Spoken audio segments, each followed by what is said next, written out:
2평 서울구치소 독거실 하나의 크기입니다. 침대가 없고 에어컨도 없고 당연히 냉장고도 없습니다. 천장에 달린 선풍기 하나가 그것도 정해진 시간에만 돌아갑니다. 대한민국 제20대 대통령이었던 사람이 지금 이 여름을 그 2평 안에서 나고 있습니다. 그리고 이틀 뒤 그 2평의 문 밖에서 무려 583일 만에 대법원의 문이 열립니다.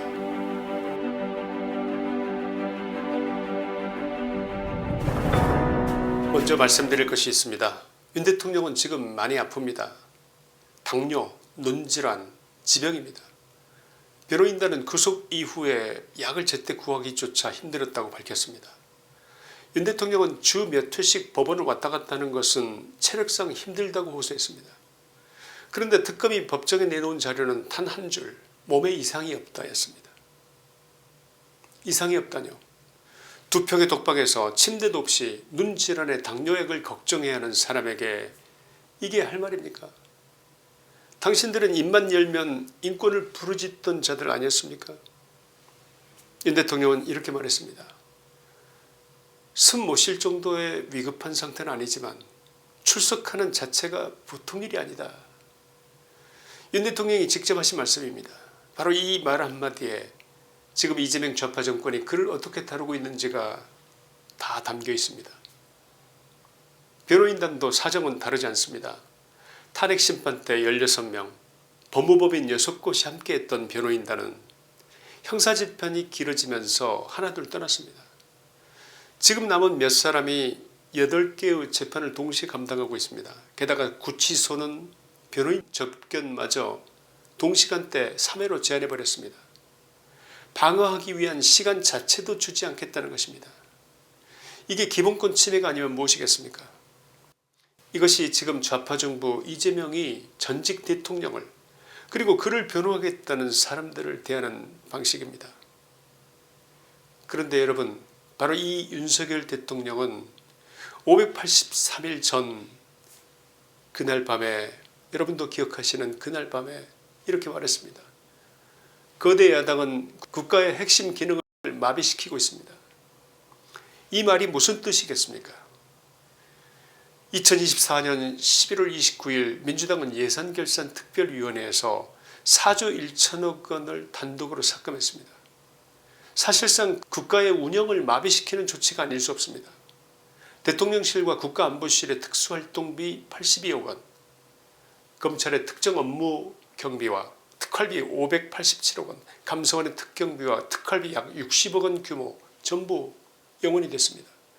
나라의 위기대응 마지막 보루인 예비비 2조 4천억 원까지 잘려나갔습니다. 검찰이 간첩을 조출해도 감사원이 비리를 캐려해도 활동을 위해 움직일 돈 자체가 없었습니다.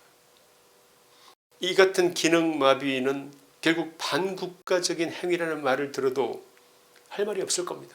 여기서 끝이 아닙니다. 같은 시기 민주당은 다수 의석으로 29건의 탄핵소추안을 밀어붙였습니다. 국무총리, 장관, 감사원장, 방통위원장, 경찰청장, 검사 6명. 이 나라의 행정감사, 방송, 검찰, 경찰 수장들이 줄줄이 직무정지 당했습니다.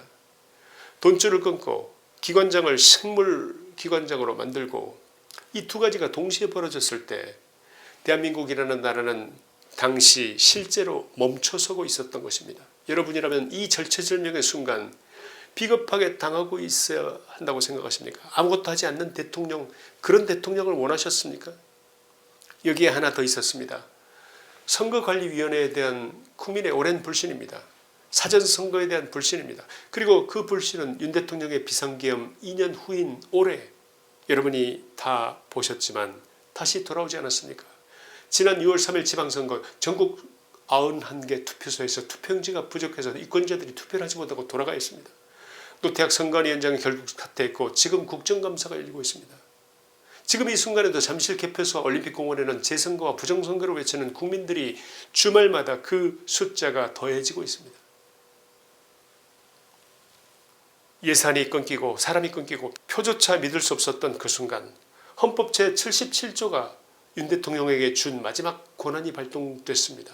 그리고 국회가 해제를 요구하자 그는 몇 시간 만에 그대로 물러섰습니다. 저들 주장대로라면 나라를 찬탈하려던 자가 왜 물러섰겠습니까?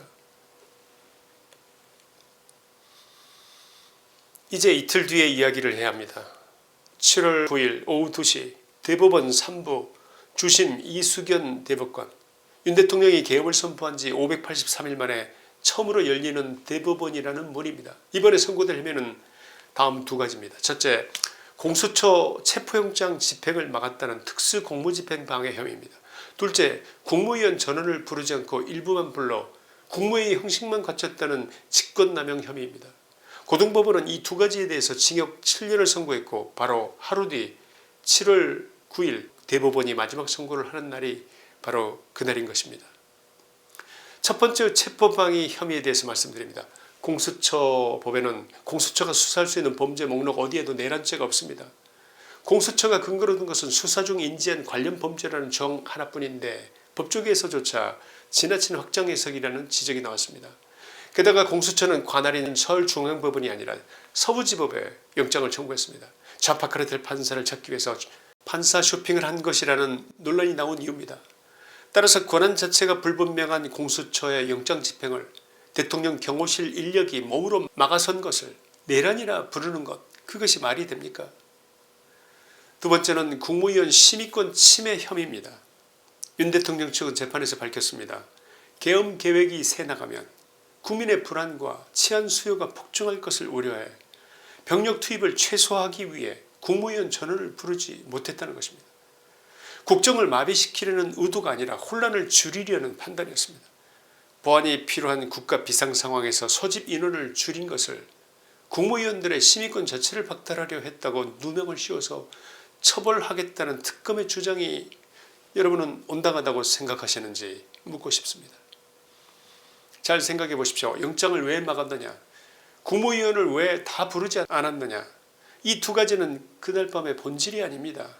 예산을 영원으로 만들고 29건의 탄핵으로 국가 기능을 멈춰 세우고 국민이 표를 던지는 절차마저 믿을 수 없게 만들었던 그 근본원인 9일 대법원에서 선고될 두 혐의는 좌파들의 국가 기능 마비라는 그늘 아래 놓인 한낱 지역적 문제에 불과한 것일 뿐입니다.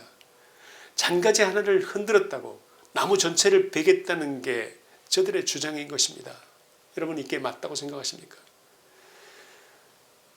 583일 동안 두평 독반에서 약도 제대로 못 구하고 변호인 접견마저 제한당한 채로 윤 대통령은 이 순간을 기다려왔습니다. 그리고 이틀 뒤 대한민국 전체가 그 대답을 함께 기다립니다. 저도 그리고 여러분도 간절히 바라시리라 믿습니다. 법치의 마지막 보루인 대법원마저 좌파 정치권에 고개 숙이지 않기를 바랍니다. 지난 3월 시행된 법 왜곡죄, 판사와 검사가 고의로 법을 왜곡하면 최대 징역 10년에 처하는 그 법 앞에서도 대법관들이 나라의 미래를 더 걱정하는 판결을 내려주시기를, 두려움 없이 오직 헌법과 양심에 따라 판단해 주시기를 바라는 것입니다. 정의의 여신 디케의 저울이 두평 독방에 앉아 계시는 윤 대통령 쪽으로, 진실이 있는 그쪽으로 기울기를 바랍니다. 결론입니다. 예산을 영원으로 만들어 나라를 멈춰 세운 자들은 단 하루도 감옥에 가지 않았습니다. 29건의 탄핵으로 정부의 심장을 겨눈 자들, 그들도 감옥에 가지 않았습니다. 그것을 막아보려고 헌법이 준 권한을 썼던 단 한 사람만이 지금 두평의 독방에서 열을 나고 있습니다. 이것이 우리가 알던 대한민국이 맞습니까? 이틀 뒤 대법원마저 눈을 감는다면 우리 자녀들은, 대법원 판사님들의 자녀들은, 나라를 멈춰 세운 그런 자들은 벌받지 않는 세상, 나라를 지키려던 자만 감옥에 가는 세상에서 살게 되는 그런 비극이 펼쳐지게 되는 것입니다. 김치환의 시사이다였습니다. 감사합니다.